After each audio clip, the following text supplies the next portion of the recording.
C three প্লান্টসের ক্ষেত্রে একটা major problem, আগের ভিডিওতে আমরা দেখেছি যে সি3 প্লান্টসের ক্ষেত্রে একটা চ্যালেঞ্জিং ম্যাটার হচ্ছে ডে টাইমে ডে টাইমে যখন টেম্পারেচার বেশি থাকে সেই সময় তার কেলভিন সাইকেলকে প্রসিড করা। কারণ কেলভিন সাইকেলের জন্য ইম্পর্টেন্ট যে এনজাইমটা দরকার না, সেটা হচ্ছে রুবিস্কো। রুবিস্কো কার্বক্সিলেশন করে থাকে। এবার এই রুবিস্কোর দুটো সাবস্ট্রেটের প্রতি অ্যাফিনেশন আছে। উই নো দ্যাট যে আরইউবিপি এ কি করে, আরইউবিপির সঙ্গে কার্বন ডাই অক্সাইডকে কম্বাইন করে রিয়াকশন করায়। কার্বন ডাই অক্সাইডকে কম্বাইন করে যে কার্বক্সিলেশন রিয়াকশন করে সেটাকে আমরা সি3 সাইকেল, কেলভিন সাইকেল। বাট এই আরইউবিপি কিন্তু আবার রুবিস্কো এই আরইউবিপির সঙ্গে অক্সিজেনকেও বাইন্ড করতে পারে। তার মানে অক্সিজেনের সাথে বাইন্ড করে অন্য এক ধরনের কোনো রিয়াকশন হবে, ডেফিনেটলি সেটা ফটোসিনথেসিস নয়। তো আমরা বলতে যাচ্ছি এই জায়গাটায় যে প্রবাবিলিটি দুটো আছে। আরইউবিপির সঙ্গে অক্সিজেনও বাইন্ড হতে পারে, অক্সিডেশন রিয়াকশন হতে পারে। আবার এখানে আমরা দেখলাম কার্বক্সিলেশন রিয়াকশন। এই জন্য এর নামের মধ্যে আমরা পাই ribulose bis phosphate carboxy oxygenase, মানে এটা তার কার্বক্সিলেজ অ্যাক্টিভিটি, বাট এটা কিন্তু তার অক্সিজেনেজ অ্যাক্টিভিটি। এবার প্রবলেমটা কি হয়, কোনটা কখন ঘটবে? ডেফিনেটলি যেটার কনসেন্ট্রেশন বেশি থাকবে সেটার সাথে রিয়াকশন করবে, কিন্তু এখানে একটা ফ্যাক্টর হচ্ছে টেম্পারেচার। টেম্পারেচার যখন বেশি থাকে, অপটিমাম টেম্পারেচার, মোটামুটি ধরো টেম্পারেচার 35 অ্যান্ড মোর, এরকম ধরনের টেম্পারেচার আছে। তার মানে এরকম ধরনের টেম্পারেচার আমি ধরলাম 35 থেকে 40 ডিগ্রি সেন্টিগ্রেড, এই হাই টেম্পারেচারে ডে টাইমে ফটোসিনথেসিস হয়। ফটোসিনথেসিসের লাইট ফেজ চলতে থাকে। তো ডেফিনেটলি এয়ারে অক্সিজেনের কনসেন্ট্রেশন বেশি থাকে। তাহলে এখানে কিন্তু চান্স কি থাকবে, অক্সিজেনের সাথে কম্বিনেশন করা। তার মানে একটা কথাই বলতে পারি যে হাই টেম্পারেচারে কেলভিন সাইকেল সি3 সাইকেল হ্যাম্পার হয়।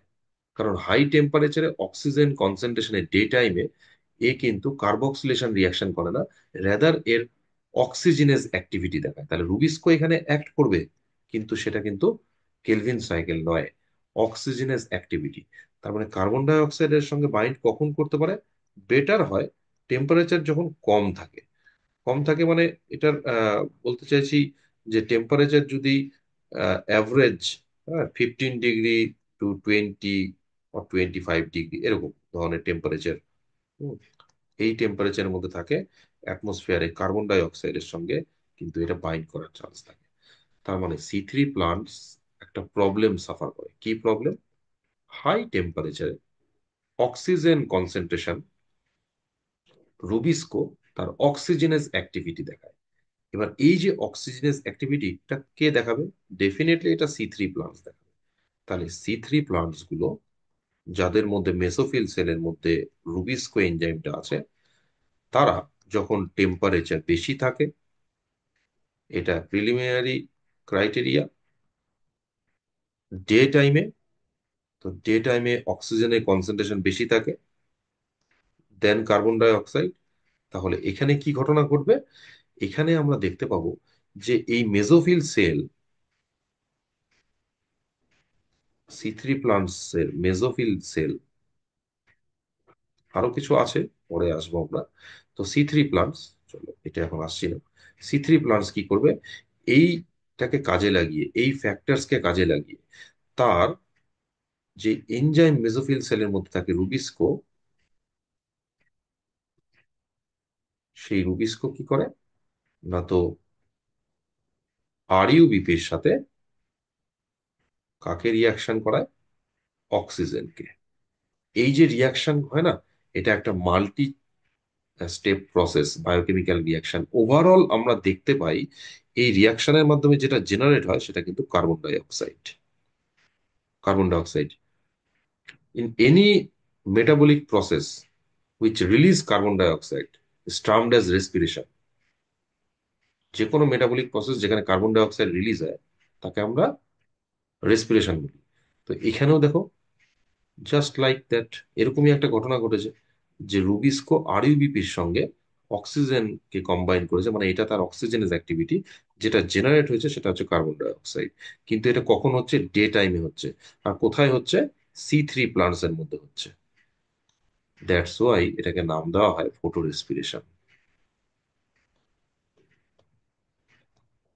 এটাকে আমরা কি বলে থাকি? Photorespiration. তাহলে what is photorespiration? Day টাইমে সি3 প্লান্টস হাই টেম্পারেচার আর অক্সিজেনের কনসেন্ট্রেশনের জন্য একটা এক্সট্রা রেসপিরেশন চালায়, যার ফলে কার্বন ডাই অক্সাইড রিলিজ হয়। এটাকে আমরা বলি থাকি ফটো রেসপিরেশন। এবার ফটো রেসপিরেশনের সাথে না নর্মাল রেসপিরেশনে কিছু ডিফারেন্স আছে। ডিফারেন্সটা একটু দেখে নিই আমরা, কি ডিফারেন্স দুটোর মাঝে আছে। তাহলে একটা তো হয় সেলুলার রেসপিরেশন, নর্মাল রেসপিরেশন, আর এটা হচ্ছে ফটো রেসপিরেশন। তো একটা হচ্ছে normal respiration,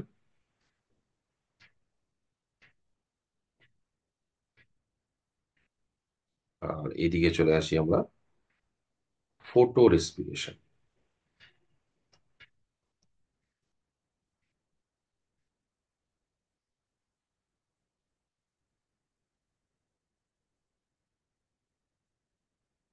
normal respiration and photo respiration. দেখো ডিফারেন্স কি। প্রথমে চলে আসি নর্মাল রেসপিরেশন কোথায় হয়, কাদের হয়? All living beings, all living beings, all living beings. General respiration. Photo respiration লাইটের প্রেজেন্সে হচ্ছে, তাও কাদের? সি3 প্লান্টস। চলো নর্মাল রেসপিরেশন কখন হয়? Day night all time, day and night. এটা কখন হয়? শুধুমাত্র ডে টাইমে। নর্মাল রেসপিরেশন হয় কোথায়? সেলের কোথায় হয়? সাইটোপ্লাজম।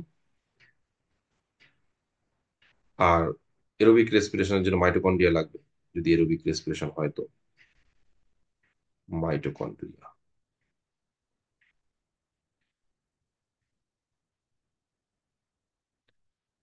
চলো এখানে দেখি যে সেলুলার ফটো রেসপিরেশন কোথায় হয়। ফটো রেসপিরেশনের জন্য তিনটা সেল অর্গানেল দরকার পড়ে। একটা হচ্ছে ক্লোরোপ্লাস্ট, মানে মেজোফিল সেল যেহেতু বলা হচ্ছে, তো ক্লোরোপ্লাস্ট থাকবে সেখানে, ক্লোরোপ্লাস্ট। দেন পারঅক্সিজম, প্লান্ট সেলের মধ্যে একটা সেল অর্গানেলস থাকে। আর মাইটোকন্ড্রিয়া।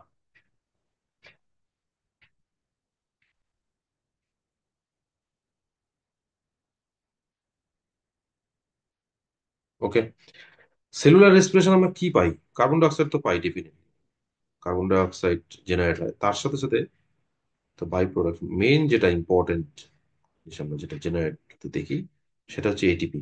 এখানে দেখো শুধুমাত্র কার্বন ডাই অক্সাইড, কোনো এটিপি পাই না, only carbon dioxide, no ATP. ATP জায়গা ক্রস করতে, তাহলে এটা হচ্ছে মেজর ডিফারেন্স। তাহলে ফটো রেসপিরেশন অকার্ড ইন সি3 প্লান্টস। ওয়াই? কেন ফটো রেসপিরেশন সি3 প্লান্টস এর মধ্যে পাওয়া যায়? Due to presence of rubisco in their mesophyll cells. কারণ রুবিস্কো দুটো সাবস্ট্রেটের প্রতি অ্যাফিনেশন আছে, oxygen and carbon dioxide. In general কেসে লো টেম্পারেচারে, টেম্পারেচার রেঞ্জটা তো বলে দিলাম 15 থেকে 20 ডিগ্রি সেন্টিগ্রেড, এরকম ধরনের লো টেম্পারেচার বা বিলো 15 হতে পারে। সেই সময় কার্বন ডাই অক্সাইড কনসেন্ট্রেশনে এই কার্বক্সিলেশন রিয়াকশন দেখায়, সি3 সাইকেল চালায়। বাট এই রুবিস্কোই কিন্তু টেম্পারেচার যখন বেশি থাকে, এই টেম্পারেচার আর অক্সিজেন কনসেন্ট্রেশন ডে টাইমে বেশি থাকে, তখন এ কি করে? অক্সিজেশন হয়, একটা অক্সিজেনেজ অ্যাক্টিভিটি দেখায়, যেটাকে আমরা ফটো রেসপিরেশন বলে থাকি। Why this are call photo respiration? Because it takes place in day time, presence of sunlight, and release carbon dioxide. Any biochemical reaction which release carbon dioxide is termed as respiration. That's why these are called photorespiration, because it's present within sunlight.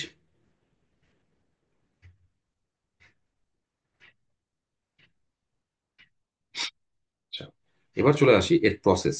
ওকে, তাহলে একটা জিনিস দেখো, photorespiration takes place in chloroplast, peroxisome and mitochondria.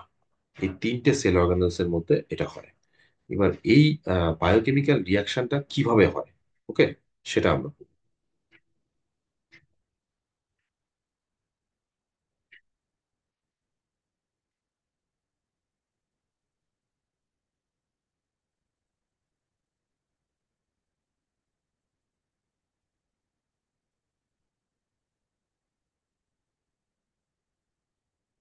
তো এই biochemical রিয়াকশনটা কিভাবে হয় এটা বোঝার জন্য প্রথমে তিনটে সেল অর্গানেজ নিয়ে নিই, একটা একটা করে দেখাচ্ছি আমি।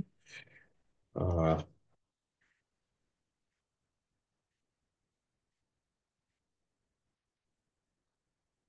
চলো, এটা একটা সেল অর্গানেলস। শেপ নেওয়া যায় কি এখান থেকে?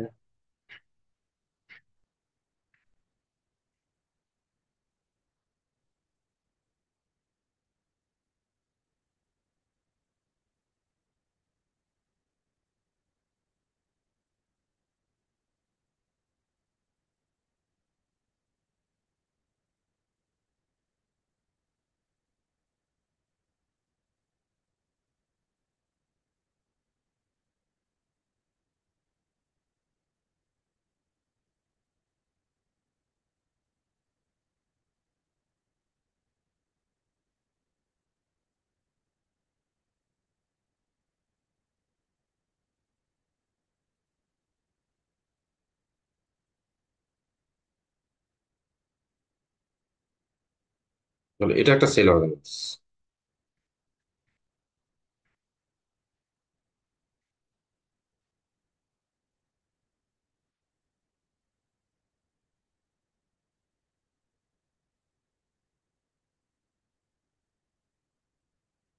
ধরে নাও সেল অর্গানেলস।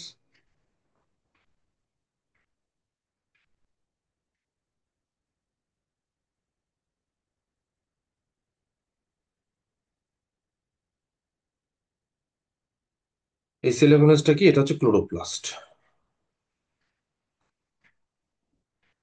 হচ্ছে ক্লোরোপ্লাস্ট। তিনটে সেল অর্গানেলস লাগে, প্রথমটা হচ্ছে ক্লোরোপ্লাস্ট। ফটো রেসপিরেশন কি হয়? টেম্পারেচার যখন বেশি থাকে তখন রুবিস্কো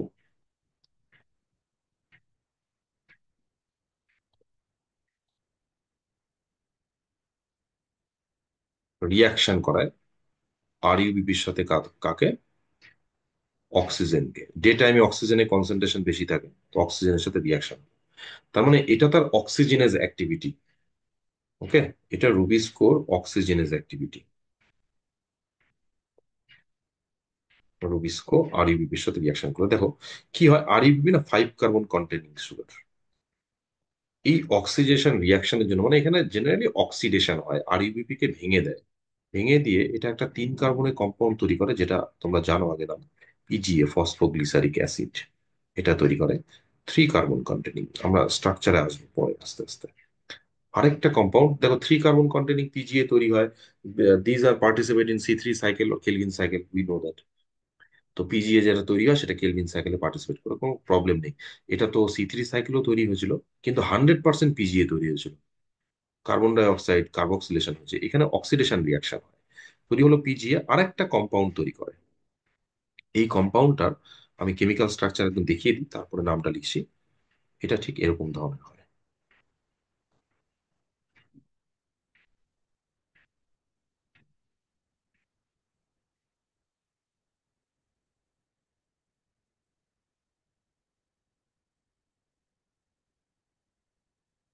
ওকে, এটার নাম 2 ফসফোগ্লাইকোলেট বা ফসফোগ্লাইকোলিক অ্যাসিড বলতে পারো, কোনো অসুবিধা নেই। ফসফোগ্লাইকোলিক অ্যাসিড আর গ্লাইকোলেট লিখে দিচ্ছি। তৈরি হলো ফসফোগ্লাইকোলিক অ্যাসিড আর ফসফোগ্লাইকোলেট। দেখো PGA, phosphoglyceric acid, which are participate in C3 reaction, but another product is phosphoglycolic acid, which have two carbon containing, which have 2 carbon content। তাহলে এই যে কম্পাউন্ডটা পাওয়া গেল, এটা 2টো কার্বন দিয়ে তৈরি হয়। That's why photo respiration is termed as C two cycle. আমরা পড়ছি যেটা, সেটা হচ্ছে ফটো রেসপিরেশন।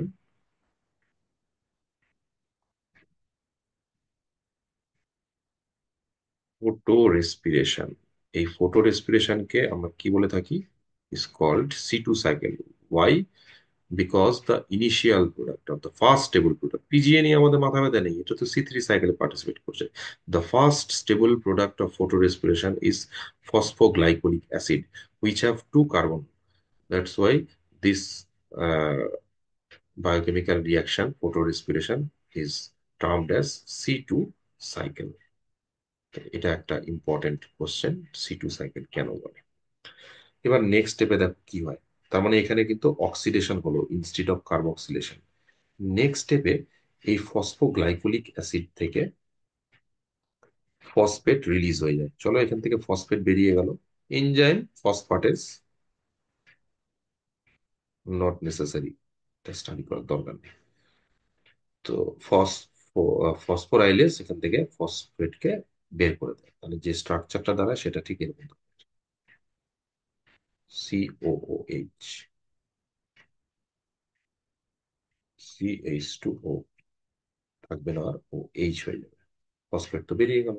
তাহলে এই স্ট্রাকচারটার নাম, এটাকে আমরা গ্লাইকোলিক অ্যাসিড আর গ্লাইকোলেট বলতে। এটা হচ্ছে গ্লাইকোলেট, গ্লাইকোলিক অ্যাসিড। তাহলে এই সাইকেলটাকে আমরা গ্লাইকোলেট সাইকেলও বলতে পারি, গ্লাইকোলেট আর গ্লাইকোলিক অ্যাসিড সাইকেল। এটা জেনারেট হলো। চলে আসি আমরা নেক্সট স্টেপে, একটার পর একটা আসবো। এর পরের স্টেপে চলে আসি। ক্লোরোপ্লাস্টের পরে যেই সেল অর্গানেলসটা দরকার হয়, that is mitochondria, that is peroxisome, sorry. এরপরে একটা সেল অর্গানেলস দরকার হয়, এই রিয়াকশনটা যার মধ্যে হয়, পরবর্তী রিয়াকশন,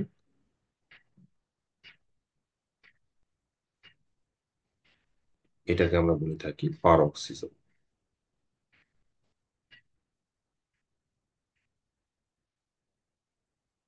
পার অক্সিজম।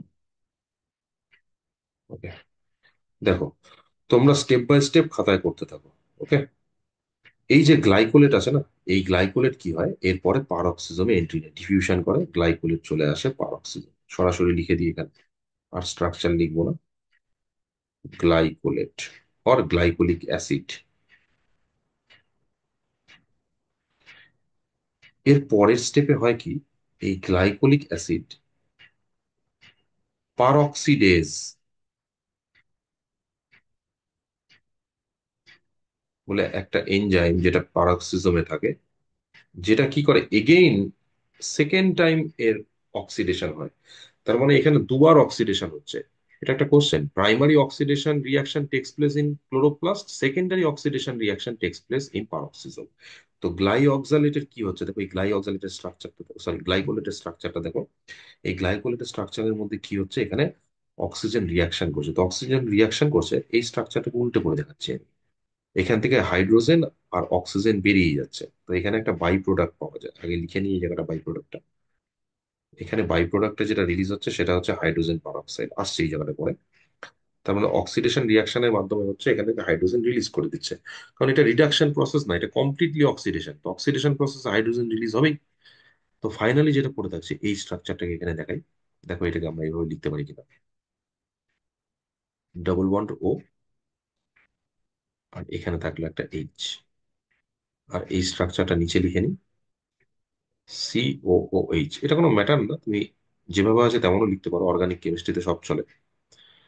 এই যে স্ট্রাকচারটা তৈরি হয় না, এটাকে বলা হয় গ্লাই অক্সালেট আর glyoxylic acid, called glyoxylate. আর বাই প্রোডাক্ট হিসাবে আমরা কি বললাম, হাইড্রোজেন পারঅক্সাইড। চলো, peroxidase, very very important enzyme which is present in paroxysm. Actually, these are oxidized glycolic acid into glyoxalate and byproduct hydrogen peroxide. This hydrogen peroxide is quite toxic for cell. এটাই রিজনটা ছিল যে এই রিয়াকশনটা এখানে হয়েছে। এই কাজটা মাইটোকন্ড্রিয়াতে হতে পারতো, কিন্তু এই যে হাইড্রোজেন পারঅক্সাইডের যে টক্সিসিটি, সেটাকে কিন্তু মাইটোকন্ড্রিয়া রিডিউস করতে পারতো না, যেটা নাকি পারঅক্সিজম। দেন নেক্সট স্টেপে আর কি দেখতে পাবো, এই হাইড্রোজেন পারঅক্সাইড না, এটা ব্রেকডাউন হয়ে যায়। ব্রেকডাউন হয়ে যায় একটা এনজাইম দিয়ে, তার নাম ক্যাটালেস। আমি একটু ডিফারেন্ট কালিতে লিখছি এটাকে।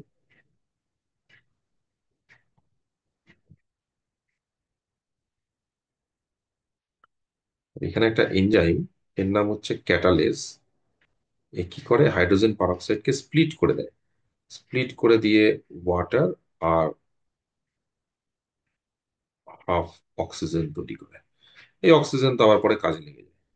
তার মানে এক কথায় এই হাইড্রোজেন পারঅক্সাইডের টক্সিসিটিকে রিডিউস করে peroxisome. Why? Because hydrogen peroxide is quite toxic for cell and the catalase enzymes are present in peroxisome.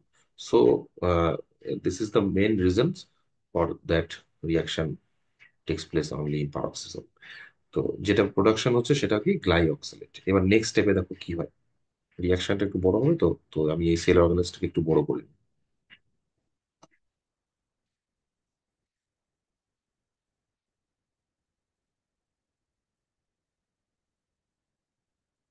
এটা একটু বড় করে নিই।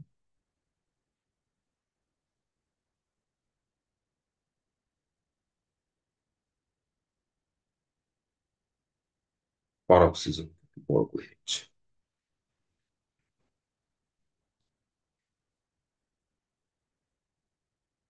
চলো, এই দা হলো পারঅক্সিজম।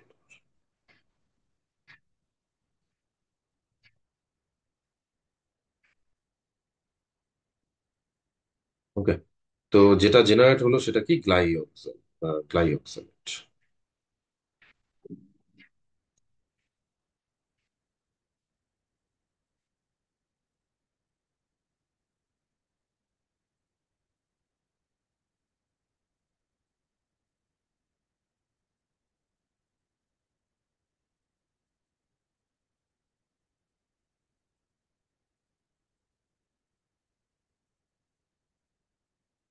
তো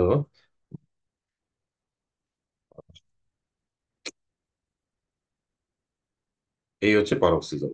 ওকে, এই হচ্ছে পারঅক্সিজম, জেনারেট হচ্ছে গ্লাইঅক্সালেট। নেক্সট স্টেপে দেখো কি হয়, এই গ্লাইঅক্সালেটের কিছু চেঞ্জমেন্ট হয়। This glyoxylate participate in transamination reaction by an enzyme transaminase. Transaminase একটা ইম্পর্টেন্ট এনজাইম যেটা এখানে ট্রান্সঅ্যামিনেশন রিয়াকশন করে। হয় কি, ট্রান্সঅ্যামিনেশন রিয়াকশনটা কিরকম, সেলের মধ্যে একটা অ্যামাইনো অ্যাসিড থাকে, এটাকে বলা হয় গ্লুটামিক অ্যাসিড। তো এখানে আমি স্ট্রাকচারটা দেখাচ্ছি গ্লুটামিক অ্যাসিডের, দেখো।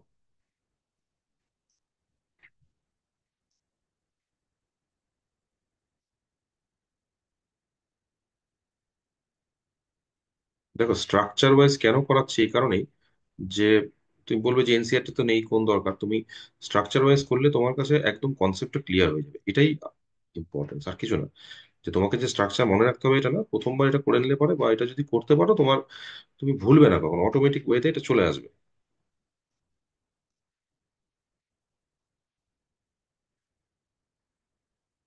তো দেখো এখানে কিছু চেঞ্জ আমরা দেখতে পাবো। কি চেঞ্জ, যে এই যে গ্লাইঅক্সালেট, সরি এটা হচ্ছে গ্লুটামিক অ্যাসিড, এটাকে গ্লুটামেট বলা হয়, গ্লুটামেট। এটা একটা amino acid trans amination reaction করে।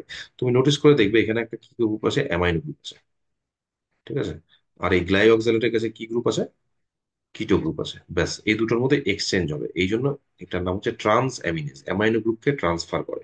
তো এইটাকে এর মধ্যে চলে আসবে, অ্যামাইনো গ্রুপটা যদি এর মধ্যে চলে আসে, দ্যাট মিনস এটা এখানে চলে আসবে আর এটা এই জায়গায় চলে আসবে, এক্সচেঞ্জ হবে। এটা যদি এখানে চলে যায় তখন স্ট্রাকচারটা কি হবে, গ্লাইঅক্সালেটের স্ট্রাকচার, গ্লাইঅক্সালেটটা কিন্তু এখন এরকম,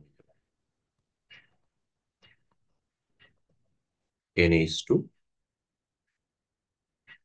এখানে একটা এইচ, এইদিকে চলে আসবে COH, কিছু নেই মানে একটা হাইড্রোজেন ঢুকে যাবে। বুঝলে? তো এই স্ট্রাকচারটাকে আমরা কি নামে রাখি, amino acid, simple amino acid glycine. তাহলে গ্লাইঅক্সালেট ট্রান্সফর্ম হয়ে গেল একটা সিম্পল অ্যামাইনো অ্যাসিডে, যাকে আমরা বলে থাকি গ্লাইসিন। হয়ে গেল তো। এবার কনভার্সনটা কি হয়, কনভার্সনটা এরকম ধরনের, এই এখানে আসলো, এর সাথে রিয়াকশন করলো, রিয়াকশন করে এই গ্লাইঅক্সালেট থেকে কি টেনে নিয়ে চলে যাচ্ছে, কিটো গ্রুপ নিয়ে যাচ্ছে আর এই অ্যামাইনো গ্রুপকে ট্রান্সফার করে দিচ্ছে। তার ফলে এই স্ট্রাকচারটা কি দাঁড়ালো, এটা ঠিক এরকম ধরনের হয়ে গেল। এখানে আমি টেনে নিয়ে লিখি এটা,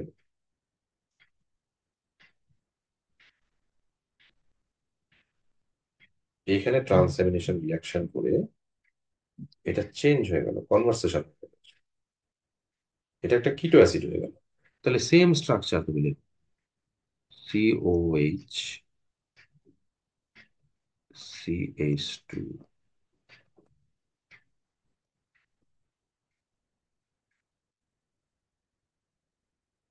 দেখো, এই তো ছিল গ্লুটামিক অ্যাসিড, কিটো ঢুকে গেছে আলফা পজিশনে, তো এটাকে বলা হয় alpha keto গ্লুটারেট, not glutamate, alpha keto glutarate, glutarate আর আলফা কিটো গ্লুটারিক অ্যাসিডে কনভার্ট। ব্যাস, এই হচ্ছে এর কনভার্সন। ঠিক আছে, এটা কনভার্ট হয়ে গেল আলফা কিটো গ্লুটারিক অ্যাসিডে। চলো নেক্সট স্টেপে যাই। নেক্সট স্টেপে দেখো কি ঘটে। এর পরের যে সেল অর্গানেলস দরকার হয়, এই সেল অর্গানেলস হচ্ছে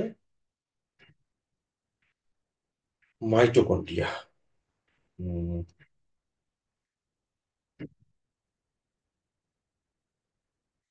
এই হচ্ছে সেল অর্গানেলস।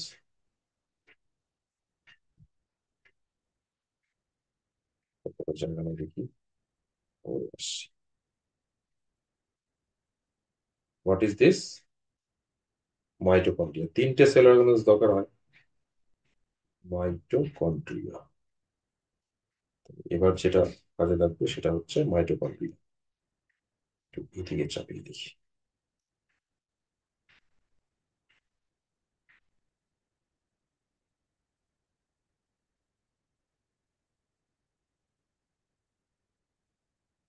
চলো নেক্সট স্টেপে কি হয়। এই গ্লাইসিন এ ডিরেক্টলি ডিফিউজ হয়ে এন্ট্রি নিবে এখানে, চলে আসলো। গ্লাইসিন কোথায় চলে আসলো? মাইটোকন্ড্রিয়া চলে আসলো। গ্লাইসিন এখানে চলে আসলো। এবার এই স্টেপে হয় কি, শুধু একটা না, দুটো গ্লাইসিন এরকম, আবার একটা গ্লাইসিন যখন তৈরি হবে, দুটো গ্লাইসিন মানে কতগুলো কার্বন দেখতে পাচ্ছ তুমি? দুটো গ্লাইসিন মানে ওভারঅল চারটে কার্বন, ফোর কার্বন। এই দুটো গ্লাইসিন না কম্বাইন হয়, দুটো গ্লাইসিন কম্বাইন হয়ে যায়। কম্বাইন হয়ে এটা একটা অ্যামাইনো অ্যাসিড তৈরি করে। দেখো, দুটো গ্লাইসিনের কাছে দুটো অ্যামাইনো গ্রুপ আছে, একটা অ্যামাইনো গ্রুপ হয় কি, আর একটা কার্বক্সিলিক গ্রুপ এক্সট্রা আছে। একটা কার্বক্সিলিক গ্রুপ যেটা আছে সেখান থেকে কার্বন ডাই অক্সাইড রিলিজ হয়ে যায়। ভালো মতো বোঝো, দুটো গ্লাইসিন যখন কম্বাইন হয় তখন একটা কার্বন ডাই অক্সাইড রিলিজ হয়ে যাবে। কোশ্চেনটা হচ্ছে carbon dioxide elimination in photo respiration in which cell organelles? Answer কি হবে? Mitochondria. Carbon dioxide elimination takes place in mitochondria. তাহলে কার্বন ডাই অক্সাইড এলিমিনেশন কোথায় হয়? Mitochondria. CO2 elimination, CO2 elimination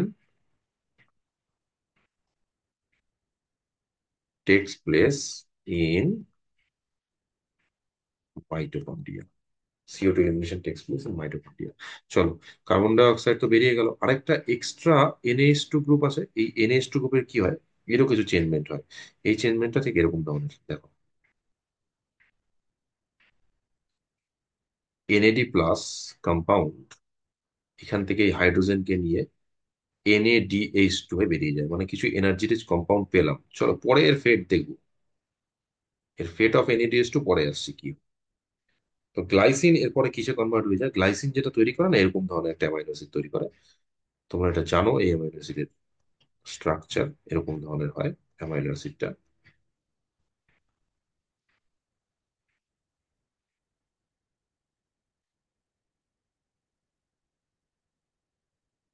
এরকম ধরনের একটা অ্যামাইনো অ্যাসিড হয়। এই অ্যামাইনো অ্যাসিডের নাম কি? সেরিন। Is called serine. এই অ্যামাইনো অ্যাসিডের নাম হচ্ছে সেরিন। সেরিন বলে একটা অ্যামাইনো অ্যাসিড তৈরি করে। চলো, তাহলে গ্লাইসিন কিসে কনভার্ট হচ্ছে? সেরিন। তুমি একটা জিনিস খেয়াল করো, কটা glycine carbon dioxide elimination করলো? দুটো গ্লাইসিন থেকে একটা কার্বন ডাই অক্সাইড। এবার কোশ্চেন যদি করে তোমাকে, যে তোমাকে বললো ফটো রেসপিরেশনে দুটো কার্বন ডাই অক্সাইডের এলিমিনেশন হয়েছে, বলো তো কতগুলো গ্লাইসিন লাগবে? কতগুলো গ্লাইসিন দরকার বলো? কতগুলো গ্লাইসিন লাগবে? ফোর। Four glycine. তাহলে অ্যামাইনো অ্যাসিড গ্লাইসিন আর সেরিন দুটোই কিন্তু প্রোডাকশন হয়েছে মাইটোকন্ড্রিয়া। এবার দেখো সেরিনের কি হয়। এবার না রিয়াকশনটা ব্যাক করবে।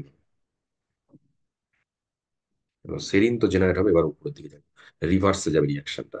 দেখো এবার কি ঘটনা ঘটে। সেরিন কোথা থেকে তৈরি হলো? মাইটোকন্ড্রিয়া তৈরি হলো।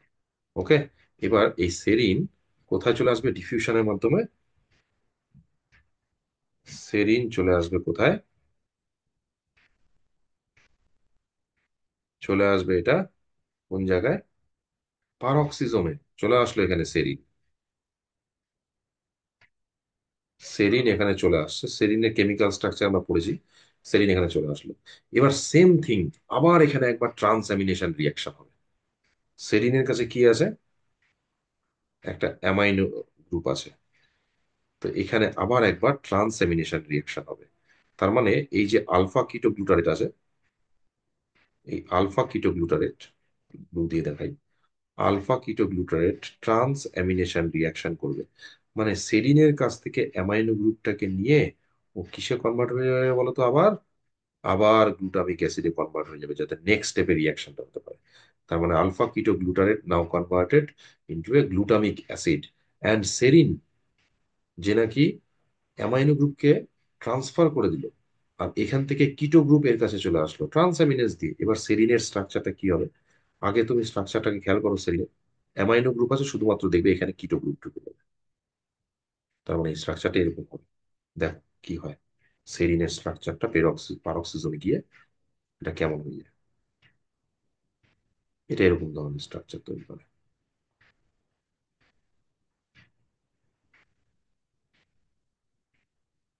এটা ছোট করে নিই।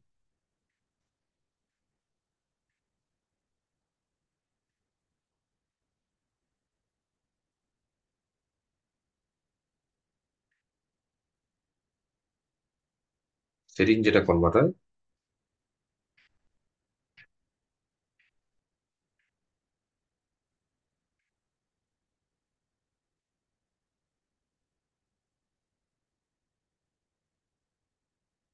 CH2OH, তারপরে তার অ্যামাইনো গ্রুপ ছিল, শুধু এখানে কিটো গ্রুপ ঢুকে যাবে। আর নেক্সট যেমনটা আছে,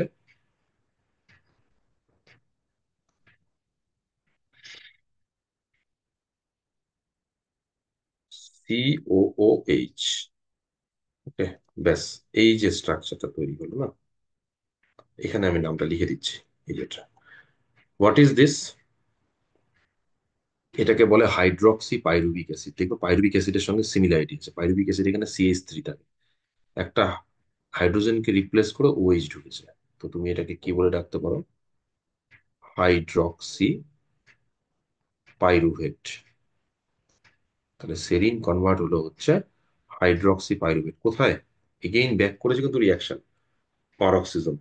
নেক্সট স্টেপে দেখো এই হাইড্রক্সি পাইরুভেটের কি ফেট হয়। হাইড্রক্সি পাইরুভেট এরপরে চেঞ্জ হয়ে যায়। কিভাবে চেঞ্জ হয়? এই হাইড্রক্সি পাইরুভেট যেটাতে কনভার্ট হয়, রিয়াকশনটা আমি এখানে দেখাচ্ছি। হাইড্রক্সি পাইরুভেট কি হয়, এর এরকম ধরনের একটা চেঞ্জমেন্ট হয়। ওই যে NADH2 জেনারেট হয়েছিল, মাইটোকন্ড্রিয়ায় পেয়েছি আমরা, সেই NADH2 মানে এর রিডাকশন। এই NADH2 এবার এখানে ইউজ হবে, তাহলে NAD+ হয়ে চলে গেল। তার মানে আমরা কিছু পেয়েছিলাম কিন্তু সেটা ইউজ হয়ে গেল, তাহলে নিট জিরো। এই হাইড্রোজেন এখানে ঢুকে যাবে। এবার এই স্ট্রাকচারটাকে না আমি একটু ঘুরিয়ে লিখছি, বুঝতে সুবিধা হবে পরে তোমাদের। COH, তারপরে কি আছে? C ডবল বন্ড O আছে, তো এখানে একটা হাইড্রোজেন ঢুকে গেল OH, একটা বন্ড স্প্লিট করে, এখানেও একটা হাইড্রোজেন। আর অ্যাজ ইট ইজ যেমন আছে, CH2OH। What is this? এটাকে আমরা বলি গ্লিসারিক অ্যাসিড অর গ্লিসারেট। তাহলে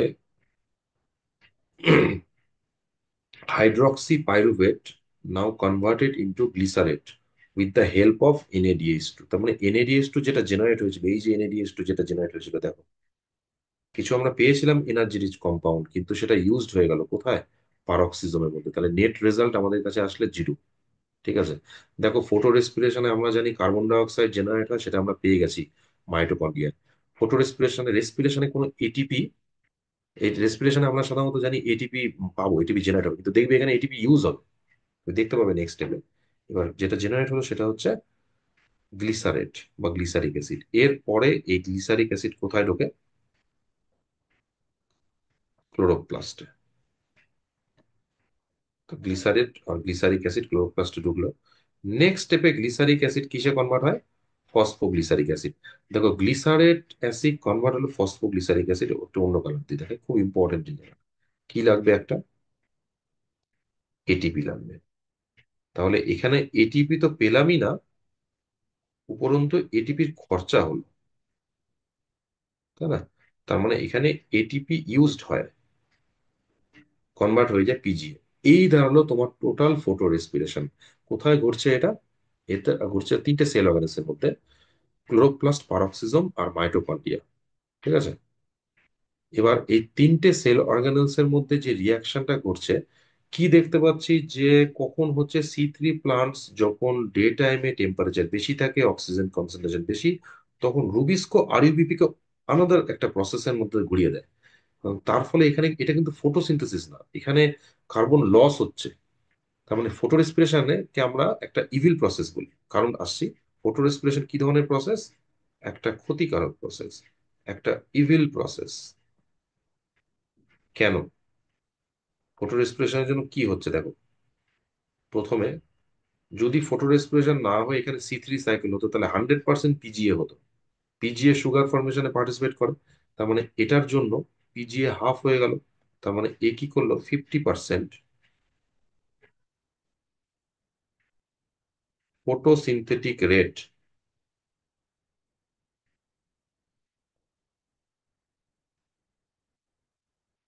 কে রিডিউস করলো।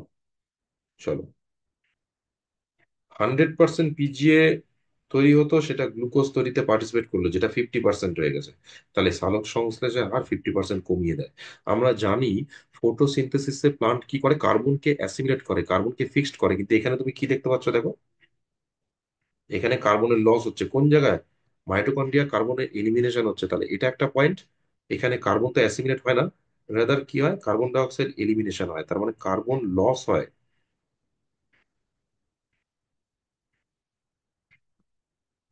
কার্বন লুজ করে বসে, তাই না? কার্বনের এখানে অ্যাসিমিলেশন হয় না, কার্বন লুজ করছে, লস হচ্ছে এটা, কার্বন লস হচ্ছে। আচ্ছা, নেক্সট স্টেপে দেখো, রেসপিরেশনে আমরা কি জানি, এটিপি পাই, কিন্তু এখানে কি হচ্ছে, এটিপি ইউজ হচ্ছে, মাইনাস। তার মানে এখানে expenditure of energy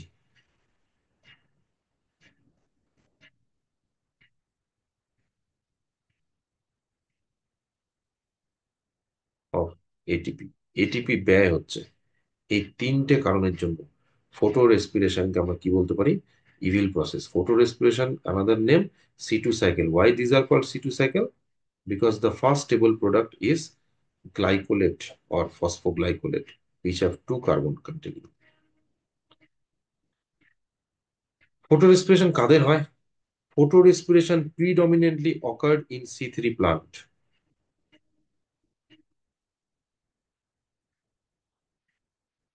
photo respiration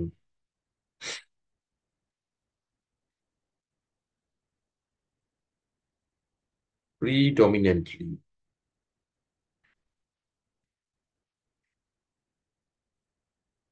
found in C3 plants. তাহলে দেখো, সি3 প্লান্টস এর একটা প্রবলেম সাফার করে।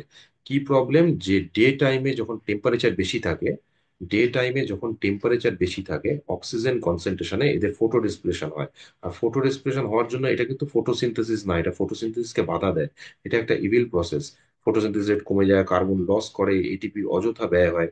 তাহলে এক কথায় এদের ফটোসিনথেসিস হ্যাম্পার্ড হয়। ফটোসিনথেসিস হ্যাম্পার হয় ডিউ টু ফটো রেসপিরেশন। তার মানে সি3 plants are encountered by photo respiration. সি3 প্লান্টস গুলো এনকাউন্টার হয় সি3 প্লান্টস দিয়ে। এই জন্য সি3 প্লান্টস কোন জায়গায় ভালো হবে, কোন জায়গায় ভালো জন্মাবে? যেখানে টেম্পারেট এরিয়া। এ কিন্তু ট্রপিক্যাল এরিয়াতে জন্মায়, এই জন্য বেশিরভাগ ক্ষেত্রে সি3 প্লান্টস গুলো কিরকম হয় জানো, টেম্পারেট এরিয়াতে জন্মায়। এরা টেম্পারেট এরিয়াতে জন্মায়, এরা টেম্পারেট প্লান্ট। এরা নাতিশীতোষ্ণ হিলি এরিয়াতে ভালো হয়, কারণ সেখানে টেম্পারেচার বেশি থাকে না। কিন্তু এই সি3 প্লান্টসকে যদি ট্রপিক্যাল এরিয়াতে দিয়ে দাও, তোমাকে কোশ্চেন আসতে পারে, সি3 প্লান্টসকে যদি আমরা ট্রপিক্যাল এরিয়াতে দিয়ে দিই, তার ফটোসিনথেটিক রেট রিডিউস করে যায়, কমে যায়। কেন? Due to they are encountered by photo respiration. তার মানে সি3 প্লান্টস গুলো ফটো রেসপিরেশন দিয়ে এনকাউন্টার হয়, কিন্তু এটাকে স্কিপ করতেও পারে না। কেন স্কিপ করতে পারে না? প্রবলেমটা হচ্ছে তার মেসোফিল সেলে, ক্লোরোপ্লাস্টের মধ্যে কি আছে, রুবিস্কো আছে। আর রুবিস্কো থাকলে আমরা জানি হাই টেম্পারেচারে অক্সিজেনের সঙ্গে বাইন্ড করবে। তাহলে সি3 প্লান্টস গুলো হাই টেম্পারেচারে কিন্তু এদের ফটোসিনথেটিক রেট কমে যায়। তার একটাই কারণ, C two cycle or photo respiration.